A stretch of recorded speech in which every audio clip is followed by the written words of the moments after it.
Hello বন্ধুরা, আজ আমরা একটি নতুন অ্যাডভেঞ্চারে যাচ্ছি। কম্পিউটারে ফোল্ডার তৈরি করার সব পদ্ধতি শিখতে।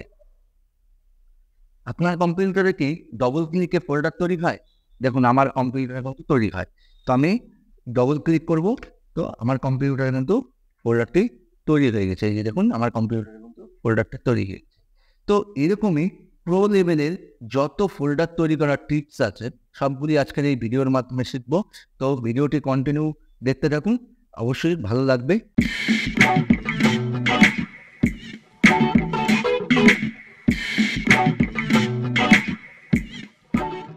সবার প্রথমে আমরা দেখবো রাইট ক্লিক করে এই যে নিউ অপশনে মাউস পয়েন্টার নিয়ে আসলে আমাদের যে ডান দিকে একটা প্যানেল ওপেন হয়, তার মধ্যে ফোল্ডার অপশনে যদি ক্লিক করি তো আমার ফোল্ডারটা কিন্তু তৈরি হয়ে যায়। এখানে আমি যে কোনো একটা নাম দিয়ে দিলাম, নাম দিয়ে যখন এন্টার বাটন চাপ দেবো আমার ফোল্ডারটা কিন্তু তৈরি হয়ে গেল। এটা গেল স্টেপ 1। এরপরে আমরা দেখবো স্টেপ 2।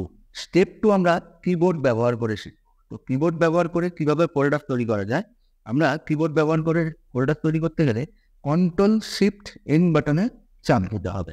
কন্ট্রোল শিফট এন বাটনে যখনই চাপ দেবো দেখুন ফোল্ডারটি আমার তৈরি হয়ে গেছে। আমি এখানে অন্য একটি নাম দিয়ে দিলাম বা আমার নাম দিয়ে 1 দিয়ে দিলাম, হয়ে গেল। তো দেখুন এখানে কিন্তু আমার ফোল্ডারটি তৈরি হয়ে গেছে। এরপর আরেকটু অ্যাডভান্স লেভেলের স্টেপ 3। স্টেপ 3তে আমরা কিভাবে ফোল্ডার তৈরি করতে পারি। স্টেপ 3তে ফোল্ডার তৈরি করার জন্য সবার প্রথম আমরা রাইট ক্লিক করবো ডেস্কটপের উপরে, তারপরে ওপেন টার্মিনালের উপরে ক্লিক করব। টার্মিনালটি ওপেন হয়ে গেলে এর মধ্যে আমরা একটা কোড লিখব বা কমান্ড লিখব, যে কমান্ডটি হচ্ছে MKDIR, মেক ডাইরেক্টরি। তারপরে ফোল্ডারের নেম, আমি ফোল্ডারের নেম দিয়ে দিলাম ভিডিও দিয়ে যখনই এন্টার বাটনে চাপ দেবো দেখবেন আমার সামনে একটি ফোল্ডার তৈরি হয়ে গেছে। এই দেখুন আমার সামনে কিন্তু একটা ফোল্ডার তৈরি হয়ে গেছে। তো এটি গেল তৃতীয় স্টেপ। এবার দেখবো প্রো লেভেলের চতুর্থ স্টেপ। চতুর্থ স্টেপ তৈরি করা একটু ডিফারেন্ট, এটা একটু প্রো লেভেলের কাজ। তো তার জন্য আমরা কিছু কোড ইউজ করেছি, সেই কোডটি আপনাদের সামনে তুলে ধরবো। তো কোডটিকে কীভাবে সেভ করতে হবে সেগুলিও বলে দেবো। তো তার জন্য আমরা এই কোডটি ব্যবহার করে ফোল্ডার তৈরি করতে গেলে সবার প্রথমে এই কোডটি লিখে আমি কোডটি আপনাকে ডেসক্রিপশন বক্সে দিয়ে দিব, আপনারা চাইলে ইউজ করতে পারেন।